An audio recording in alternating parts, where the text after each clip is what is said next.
bonjour à toutes, bonjour à tous. Merci d'être venus à la séance de ce matin. Donc là, vous êtes dans le cadre du festival Aller Savoir, un festival des sciences sociales. Donc cette année, les thèmes c'est s'informer vraiment. Oui, bonjour à toutes et à tous. Moi je m'appelle Julien Bonhomme, je suis enseignant en sciences sociales donc à l'école des hautes études en sciences sociales qui est avec la ville de Marseille les deux organisateurs de ce festival qui a lieu chaque année. Que ce matin vous allez voir un documentaire autour d'un canular radiophonique qui a eu lieu en 1938, il y a 80-90 ans de cela. Et ensuite, on aura le temps pour 45 minutes, une heure de discussion, de débat. Donc, bonne projection et on rediscute juste après. Comme vous venez de l'entendre, on s'est rendu sur le festival Aller Savoir, et plus précisément à la projection débat de La guerre des mondes selon Orson Welles. Un documentaire qui a été présenté devant 6 classes de collégiens et de collégiennes et qui était animé par Monique Manti, doctorante en anthropologie à l'EHESS, et Julien Bonhomme, anthropologue et directeur d'études de l'EHESS au laboratoire d'anthropologie sociale. Et c'est avec lui qu'on est revenu sur l'événement.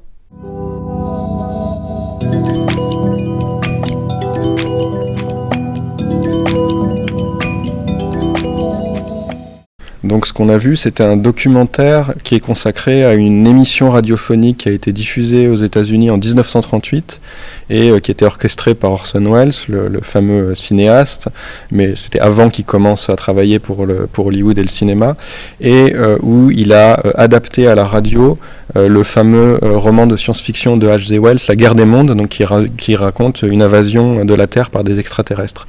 Sauf que Orson Welles l'a adapté pour la radio en transposant de l'Angleterre aux États-Unis et surtout en présentant ça non pas comme une œuvre de fiction, mais sous la forme d'un bulletin d'information, un peu un breaking news, annonçant que les extraterrestres, les martiens, venaient de débarquer aux États-Unis. Et donc ça a fait à la fois un scandale et ça a généré toute une panique parce qu'une partie des auditeurs et des auditrices de l'époque ont vraiment cru, ou en tout cas on raconte, la légende veut qu'ils aient vraiment cru que les martiens venaient de débarquer et que ça a engendré des scènes de panique. Et donc le documentaire revient sur cet épisode de la diffusion de cette émission de radio, de ce canular radiophonique et les conséquences qu'il a eues aux États-Unis à l'époque. Alors on est en 1938, donc les inquiétudes autour de la guerre en Europe montent, y compris aux États-Unis. On est dans la décennie qui suit la grande crise, la dépression. Donc il y a vraiment un climat de tension, d'inquiétude assez vive qui évidemment a coloré la façon dont les auditeurs, les auditrices ont reçu l'émission et qui explique qu'ils aient pu éventuellement y croire. Donc voilà, c'est à resituer dans le climat de l'époque. Mais ce qu'on a essayé ce qui était un peu un des enjeux du débat qui a suivi, puisqu'aujourd'hui le documentaire, la projection, elle était à destination d'un public scolaire. On avait 5 classes de 4e, 3e, et c'était d'essayer de faire résonner ce canular radiophonique qui a eu lieu il y a 80-90 ans aux États-Unis avec la situation contemporaine, et notamment pour ces collégiens, de la façon dont ils s'informent aujourd'hui, à la télévision, à la radio, mais beaucoup aussi sur Internet ou sur les réseaux sociaux, et comment eux-mêmes, ce qu'ils prêtent du crédit ou pas à tel type d'information, à tel type de médias, et comment eux-mêmes s'y prennent pour trier, faire le tri, le partage entre le vrai et le faux, ou face à des informations qui sont douteuses, qui sont incertaines. C'est intéressant de voir que cet événement qui s'est produit il y a presque un siècle résonne beaucoup avec ce qui se passe aujourd'hui dans l'espace médiatique, même avec nos nouveaux moyens de communication. Et vous avez posé justement des questions aux collégiens et aux collégiennes, donc je vous propose qu'on écoute quelques passages de ces échanges et qu'on revienne dessus juste après. Essayez de vous remettre, vous, à la place, de vous imaginer dans cette atmosphère à l'époque. À votre avis, vous auriez cru ou vous n'auriez pas cru à cette histoire de martiens qui envahissent Sony et qui commencent à massacrer la moitié de la population du New Jersey?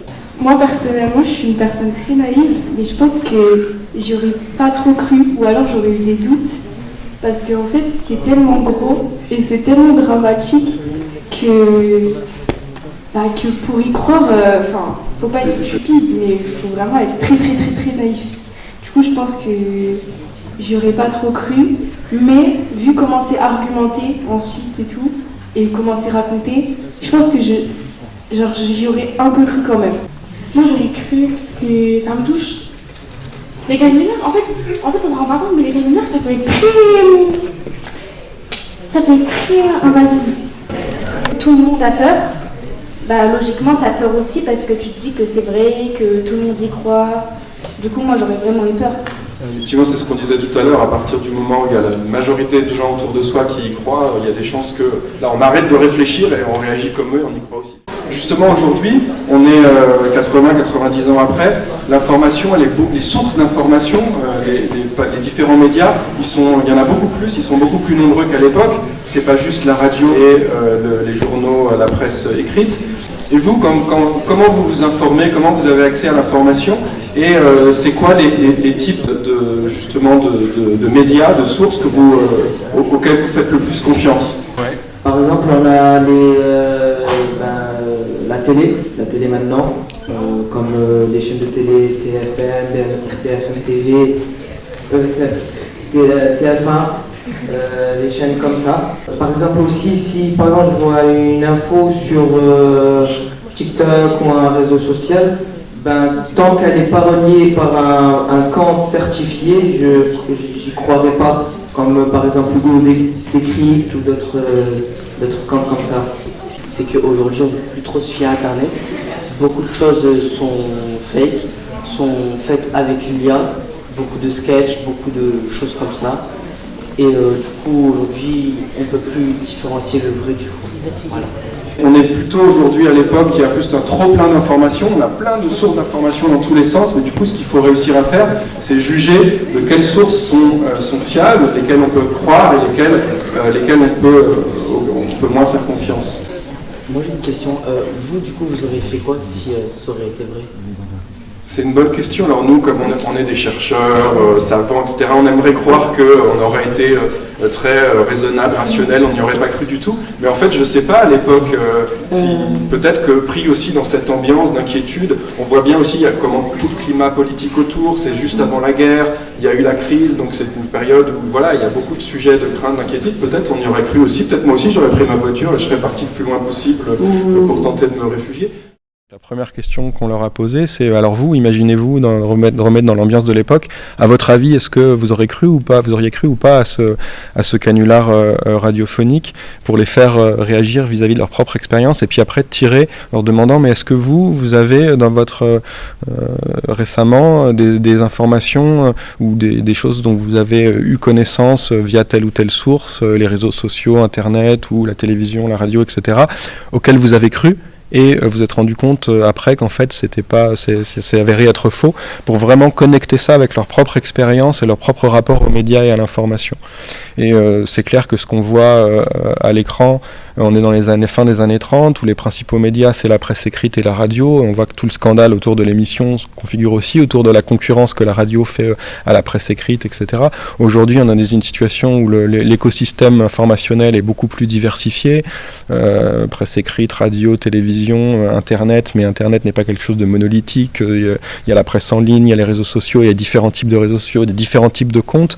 Et face à cette offre informationnelle extrêmement variée, finalement, qui se pose toujours la question du comment faire le partage entre ce qui est vrai ou faux, où est-ce qu'on s'informe, qu'est-ce qu'une source, fiable ou pas. Et c'était intéressant de faire réagir les collégiennes et les collégiens là-dessus et de leur faire... eux-mêmes disaient, par exemple, plusieurs garçons qui s'intéressaient évidemment à l'actualité sportive et au foot, qui disaient telle fake news ou telle information douteuse, ils ne savaient pas trop qu'en penser eux-mêmes autour de Lionel Messi. J'ai entendu dire que peut-être Lionel Messi serait autiste par exemple, et comment je fais pour juger si c'est vrai ou pas, et de les faire réagir concrètement. Tu vas voir où. Donc l'un disait je tape sur Google, ou je demande à une intelligence artificielle, et essayer du coup de les interroger, de les questionner, si c'est sur Google, tu vas cliquer après sur le premier lien, le deuxième lien, comment tu juges que le lien est fiable ou pas, l'intelligence artificielle, est-ce que c'est vrai ou pas ce qu'elle va te répondre. Et c'était intéressant de les faire réagir, et beaucoup d'entre eux avaient un rapport réflexif très critique, même inquiet ils savent très bien que ce qu'ils voient et ce à quoi ils ont accès en permanence sur Internet et les réseaux sociaux n'est pas forcément fiable, donc ils disaient alors je vais voir est-ce que le compte il est certifié ou pas, ou je sais que Hugo Décrypte produit énormément de contenu sur les réseaux sociaux, lui il est plutôt fiable comme source, et donc je vais vérifier est-ce qu'il en a parlé ou pas. Donc c'était je trouve absolument passionnant de les faire réagir vraiment par rapport à leur propre expérience tout à fait actuelle de comment ils vont tenter de faire ce partage entre ce qui est vrai, ce qui est pas vrai, et éventuellement si c'est faux de les faire réfléchir. Est-ce que c'est une fausse information qui est diffusée pour le plaisir, pour le divertissement, comme là c'était clairement le cas dans le canular d'Orson Welles, ou est-ce que c'est une fausse information qui vise à les tromper pour mettre en jeu à des fins militantes, politiques, etc. Donc voilà, je crois que c'est en fait des questions très actuelles que permet de poser, en tout cas que permet de la réflexion autour du documentaire et de ce canular d'Orson Welles il y a 80-90 ans. Il faut pas avoir une opinion trop tranchée, manichéenne, en disant c'est très bien, au contraire c'est la catastrophe, et Internet ou la diversité des sources d'information c'est forcément nous expose que à la désinformation, et c'est qu'effectivement c'est plus facile. On voit bien qu'on a dit à l'époque comment vous auriez fait en 1938 pour juger, et certains ont dit j'aurais tenté de recouper l'information, de chercher d'autres sources. Mais comment t'aurais fait, puisqu'en fait à l'époque tu pouvais pas taper sur ton smartphone regarder l'actualité si d'autres médias en parlaient que CBS, cette station de radio.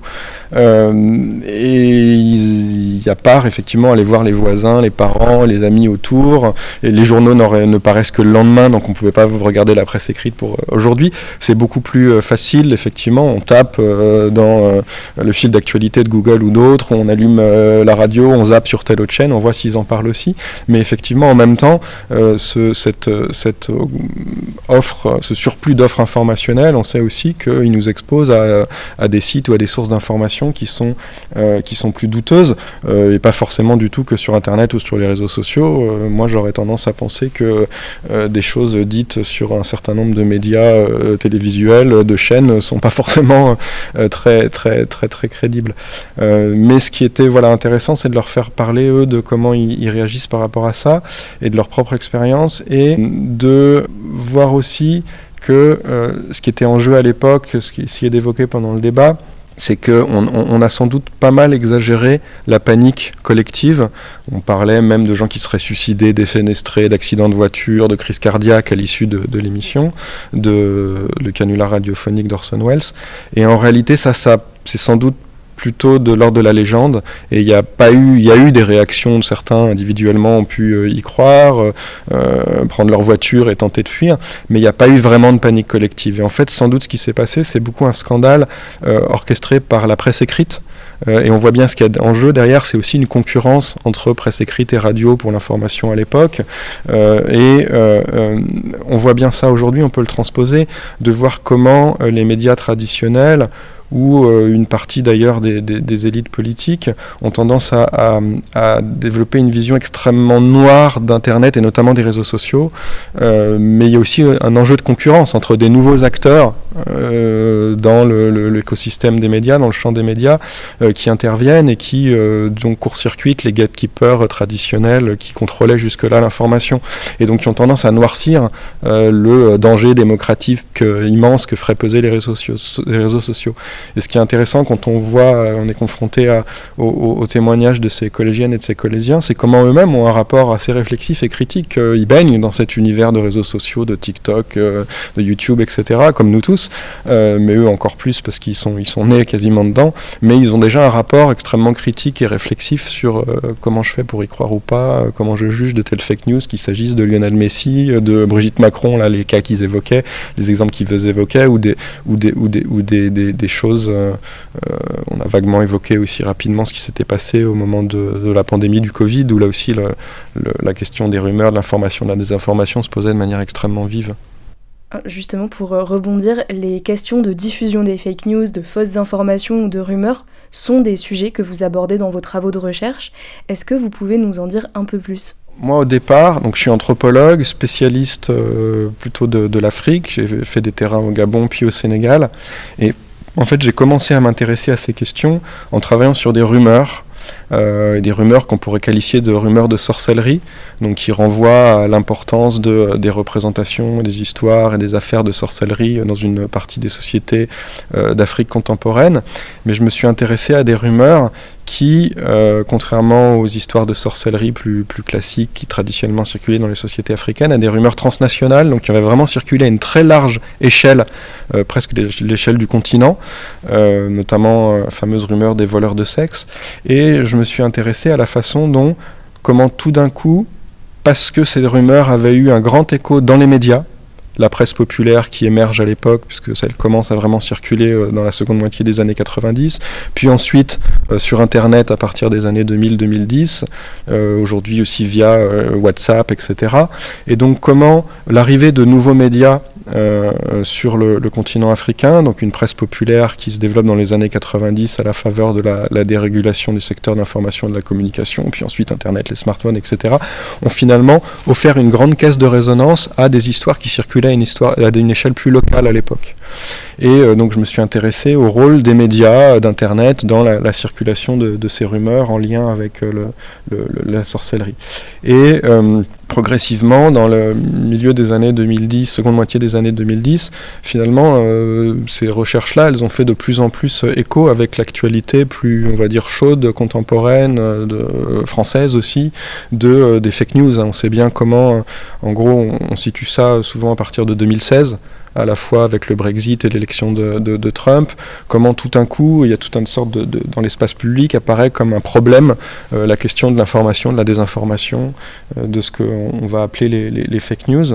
Et donc j'ai élargi finalement mon champ de réflexion de ces rumeurs, de la question de la sorcellerie, des rumeurs, du rôle des médias dans la diffusion et la circulation de rumeurs dans le continent africain, à la question plus générale, parce qu'elle touche de manière beaucoup plus globale à toutes les sociétés, des fake news, de l'information et la désinformation. Et ça a donné lieu notamment au moment de la pandémie de Covid, où tout d'un coup on ne pouvait plus faire de terrain. Je ne pouvais plus partir ni au Gabon, ni au Sénégal, ni nulle part. On pouvait déjà même pas, difficilement aller acheter le pain parce qu'il fallait remplir des attestations. Et comment quand même continuer à réfléchir avec les outils des sciences sociales sur ces questions-là. Et dès lors qu'on a pu commencer à retravailler et à réenseigner par visio, donc au départ ça a été une recherche que j'ai fait avec des étudiants, des étudiantes par visio, m'a commencé à réfléchir à ces questions-là vraiment à chaud au moment de la pandémie sur la question des fake news. Donc on était dedans, on baignait nous-mêmes dedans, on savait plus quoi croire, qu'est-ce qui était vrai ou pas sur ce qui se passait et sur ce virus et sur comment faire face à lui avec les étudiants et les étudiantes. Donc on a travaillé sur la circulation des fake news, de l'information vraie ou fausse au moment du Covid dans la société française. Ça s'est prolongé aussi dans un travail sur la question du complotisme et qui rejoint aussi la question de l'information et de la désinformation. Donc voilà comment au départ des recherches qui étaient plutôt centrées sur l'Afrique subsaharienne contemporaine se sont prolongées de manière plus large. Et j'ai eu aussi l'occasion récemment de travailler sur le continent africain à nouveau sur la question de la désinformation. Donc non plus de rumeurs qui circulent spontanément dans la société, mais comment certains acteurs, parfois institutionnels, s'emparent de ces rumeurs pour vraiment les transformer en infox, en désinformation, en fake news.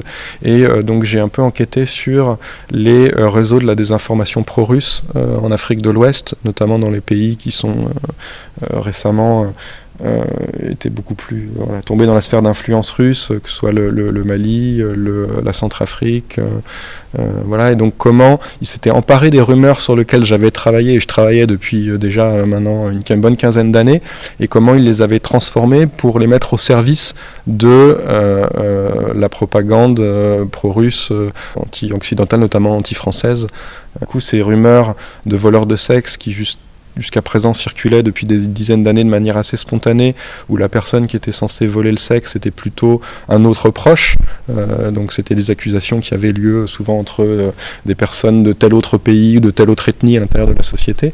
Là, comment la désinformation, les réseaux de la désinformation ont repris la rumeur, mais ont accusé la personne qui volait les sexes était devenue, c'était Emmanuel Macron lui-même, et c'était la France elle-même qui orchestrait un trafic de sexes volés, et pour réintégrer, recadrer la rumeur dans le cadre d'accusations des malversations néocoloniales de la France en Afrique, sur lequel la Russie évidemment appuie, parce que ça résonne avec toute une frange de l'opinion de manière d'ailleurs assez compréhensible en Afrique là-dessus. Donc voilà, on voit comment aussi des travaux qui partent de questionnements autour de la sorcellerie, des rumeurs, des médias en Afrique peuvent aussi interroger de manière plus large la question des fake news, de la désinformation, des acteurs de la désinformation de manière plus globale. De cette rumeur autour de la question des voleurs de sexe sur lequel j'avais travaillé en Afrique. La rumeur, elle n'est pas du tout créée par les médias, c'est pas du tout une fake news inventée par un média qui veut faire de la désinformation vis-à-vis du public ou même de bonne foi. La rumeur, elle naît par le bouche à oreille, elle circule plus largement dans la société, mais c'est à partir du moment où les médias s'en emparent et leur offrent une caisse de résonance que ces rumeurs-là prennent une extension beaucoup plus large. J'ai vraiment pu montrer comment la rumeur, elle naît au début des années 70, mais pendant presque une vingtaine d'années, elle circule à bas bruit à une échelle encore assez locale. Et c'est au moment où émerge une presse populaire qui, pour des raisons commerciales, va faire ses choux gras de faits divers, d'histoires sensationnalistes, comme les histoires de sorcellerie qui circulaient plus largement dans la société africaine, comment tout d'un coup, ça offre vraiment une caisse de résonance à une plus large échelle, et que là, la rumeur, elle va tout d'un coup se diffuser. Et j'ai pu retracer presque de pays en pays, de mois en mois, de semaine en semaine, comment du coup, elle circule à une échelle transnationale beaucoup plus large.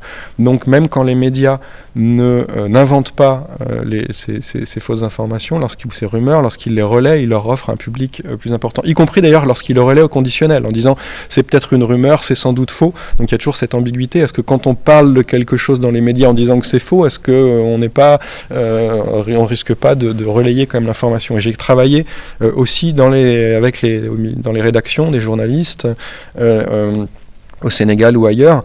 Les journalistes eux-mêmes se posaient cette question-là. On dit, voilà, nous, on doit relayer une information, mais on ne sait pas est-ce qu'il vaut mieux en parler ou pas. Est-ce que si on en parle, les gens ils risquent d'y croire et on risque de faire boule de neige et de renforcer le public de cette rumeur. Mais en même temps, on a un rôle citoyen. On doit aussi alerter le public pour dire ne prêtez pas foi à ces rumeurs, ne lynchez pas des personnes qui sont accusées sans vérifier, etc. Et donc il y avait cette grande ambivalence qu'ils avaient d'en parler ou pas. Et en même temps, certains aussi étaient très lucides en disant au final, on sait que le journal risque d'en parler parce que ça va faire un bon titre accrocheur en rouge et qu'on va vendre de la copie, et ce qui est quand même le principal objectif de cette presse commerciale. Donc le rôle des médias est assez ambivalent là-dessus. Comment faire le tri dans l'information? C'est vraiment d'être attentif. Parce que certains, dans les réactions dans le public, certains ne l'étaient pas, et d'autres l'étaient très spontanément, de dire, voilà, lorsqu'on veut savoir cette information dont j'ai entendu parler, elle est vraie ou pas, je vais aller chercher de l'information ailleurs, via Google, c'est vraiment d'essayer d'être attentif à la source, au-delà de l'information. Pourquoi cliquer, si je clique, l'un d'eux disait, je clique sur le premier lien de Google. Mais je pense que la bonne réaction, c'est d'essayer de voir, en fait, il va y avoir des centaines de liens, des dizaines de liens différents que le moteur de recherche va m'avoir donné, qui va parler de telle information. Là, l'exemple qu'il donnait, ça concernait une information concernant un footballeur, Lionel Messi. Est-ce que c'est le compte de quelqu'un qui veut faire le buzz sur YouTube ou sur un autre réseau social et il faut que je me méfie parce que je sais qu'il est juste là peut-être pour augmenter ce nombre de vues, ou est-ce que c'est un média sportif sérieux, par exemple je pense L'Équipe qui en a parlé ou pas, et donc c'est vraiment d'être attentif quand on nage dans cette espèce d'offre informationnelle immense à quand même hiérarchiser les les médias qui sont jugés sérieux ou pas, et pas uniquement de dire il faut s'intéresser que aux médias sérieux qui sont la presse écrite traditionnelle, Le Monde, Libération ou autre, ou à la télévision, et que tous les réseaux sociaux, par contre là c'est que nul, parce qu'on voit bien, ils en parlent eux-mêmes. Hugo Décrypte, c'est une chaîne auquel je peux plus me fier parce que c'est quelqu'un qui fait l'effort justement de décrypter, de recouper l'information, etc. Donc d'être capable de juger de manière extrêmement fine l'offre pléthorique de sources, lesquelles sont plus ou moins fiables, plus fiables que d'autres, parfois de céder effectivement dans certains cas, lorsque les plateformes numériques font bien leur travail, mais on voit qu'elles sont, avec les évolutions, malheureusement, suite à la seconde réélection la réélection de Trump, comment les plateformes numériques sont promptes à abandonner ce que de haute lutte on a obtenu, d'être capable de discriminer l'information, de trier les sources, de mettre des bandeaux pour dire que telle source est fiable ou c'est de la désinformation, d'essayer quand même de s'appuyer sur tous ces indices, ces éléments qu'on a pour juger de la fiabilité d'une source. Non, mais c'est vrai que c'est un travail à refaire sans cesse et qui est jamais gagné, et on voit même nous-mêmes quand on a un rapport très éclairé, informé à l'information, c'est jamais facile, donc c'est vrai que c'est jamais donné d'avance, quoi. Moi j'étais assez content, c'est jamais évident lorsque nous on a l'habitude de s'adresser à des étudiants en master, en doctorat ou à des collègues, etc. D'être face à face avec un public plus jeune, de collégiens, y compris un peu remuants, etc.